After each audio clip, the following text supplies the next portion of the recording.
जय हिंद, नमस्कार सभी दर्शकों को। मैं विनोद गुजर, आपका हमारे YouTube चैनल राजस्थान जागृति मंच नंबर 1 में बहुत बहुत स्वागत है। आज NCERT की एग्जाम है।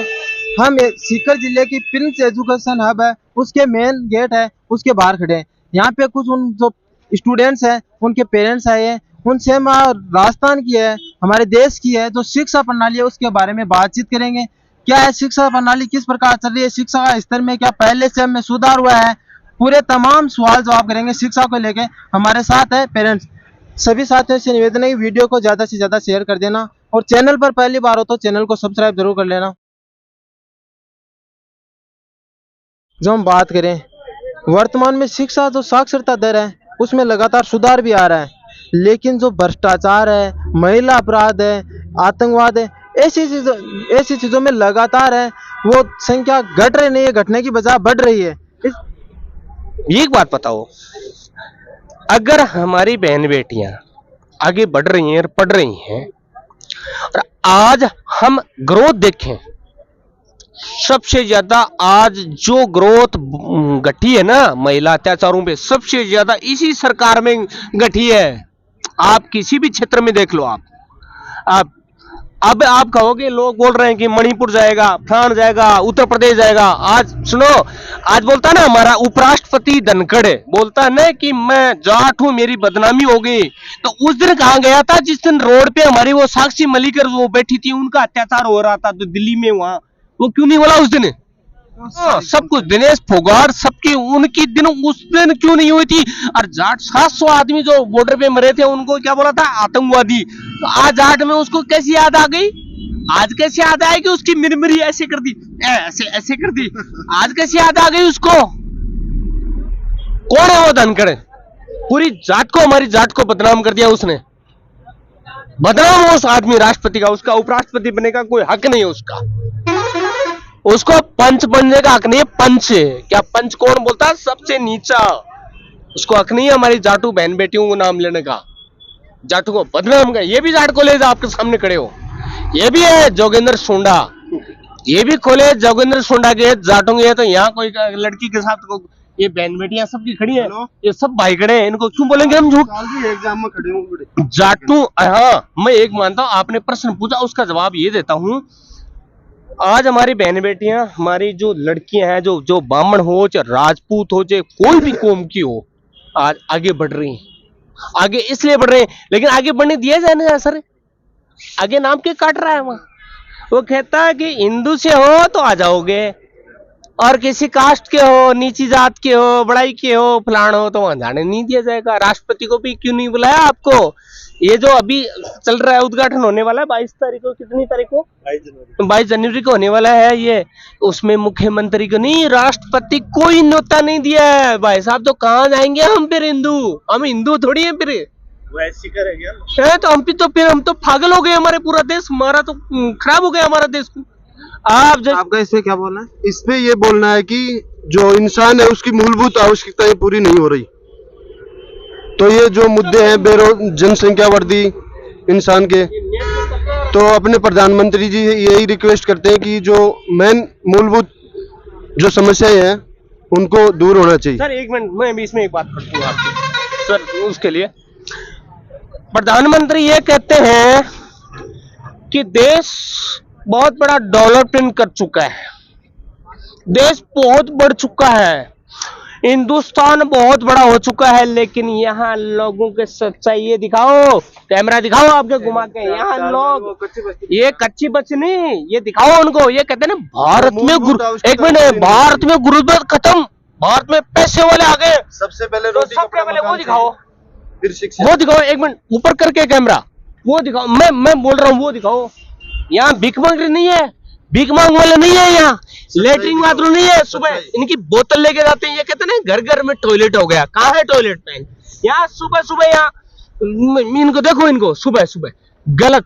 इन जैसे भाइयों से यूट्यूबर, अरे सुनो, ऐसे भाइयों अगर आ गए ना तभी देश चलेगा। इन गोदी मीडिया से नहीं चला, यूट्यूबर वाले दिखाते ना, इनका कोई गवर्नमेंट पैसा नहीं देती है इनको, ये अपनी मर्जी से नहीं आते, ये अपने पैरों पे खड़े होके 5 रुपए कमा के आने वाले आदमी है। इनको बताएंगे तभी तो हमारा देश आगे बढ़ेगा ना, उनको पता चलेगा ना कि क्या हो रहा है देश। आपने साक्षी मल्लिक के बारे में कहा, जिसने देश का नाम रोशन किया, विश्व में रिकॉर्ड बनाया, आज उसके साथ अत्याचार हो रहा है।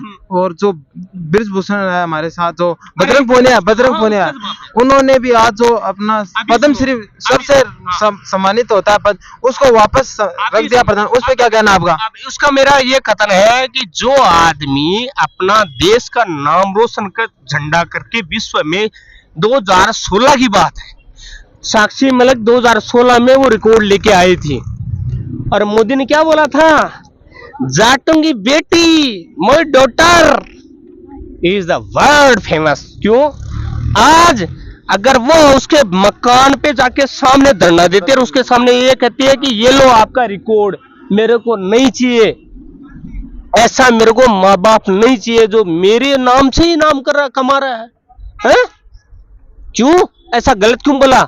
अभी दिनेश फोगाट, साक्षी मलिक और वो अपना वो क्या नाम है, वो जो पहलवान क्या नाम है उसका, मैं वो अभी रख के आया ना उसके मोदी के साथ, बजरंग पूनिया, तो क्यों आज जाट? ये पॉइंट क्या था? हमारा पॉइंट था ऐसे, इन्होंने जो साक्षी मलिक के बारे में कहा, तो हमने ये कह रहे थे कि जो साक्षी मलिक है वो देश का नाम रोशन किया, आज उसके साथ अत्याचार हो रहा है, उसने कुश्ती से वो रिजाइन भी ले लिया है। और जो बजरंग पूनिया, उसने भी देश से सबसे हमारा सम्मानित पद है पद्म श्री, उसको भी वापस रख के आ गए उनके प्रधानमंत्री जी के कार्यालय के पास। देखो, ऐसा अत्याचार कहीं भी होता है, उसमें सब भागीदारी नहीं निभाती, आधे तो उसके फिक्स भी हो जाते हैं और आधे पक्ष में होते हैं, तब ये और बढ़ता है। तो अभी इसमें एक सवाल कुछ है सर, हर के अलग अलग बात बोलिए, उसका बात मैं देता हूँ। हाँ, आज अमिताभ बच्चन जो ये बोलता था ना कि पूरे देश में ये जाटों ने ये किया और वो किया, आज चुप क्यों है? आज उसकी घरवाली जया बच्चन संसद है, संसद में वो अगर इन्हें 146 सांसदों के बारे में बोल सकते तो वो वहां क्यों छुपा बिल में? अजय देवगन क्यों छुपा बिल में? और सुनो, कपिल देव ने बोला था कि पूरा देश मेरा है, लेकिन उस दिन आपने हर चीज में उसको पीछे किया। जब पहला 1983 में उसने वर्ल्ड कप जीता था ना, तो उस दिन अभी जो वर्ल्ड कप चल रहा था अपने हमारे देश में और G20 चल रहे थे, क्यों नहीं बुलाया? उसको पता था आने वाले 2024 में ईवीएम बंद कर दो, उसको पता चल जाएगा कि ईवीएम में इस देश में क्या होने वाला है। आपके घर की, मैं खुद, मेरे घरवाली मेरे को वोट नहीं देंगी, ईवीएम अगर निकल गया ना तो मेरे घरवाली भी कहेगी तेरे को वोट नहीं दूंगी, दूसरे को दूंगी। क्यों? अगर मैं गलत हूं तो नहीं देगी वो, तो मेरी घरवाली भी नहीं देगी वो अपने घरवाली का नुआ तो देश में। हाँ नहीं, सुनो, उसके बाद में देश में ये होता है ना, देश में आज ये कहते हैं ना लोग, मोदी है तो मुमकिन है, मोदी है तो देश है, मोदी है तो विकास है, मोदी है तो सब कुछ है, मोदी है तो सब मुमकिन है। ये नहीं होता भाई साहब। 2000 नहीं,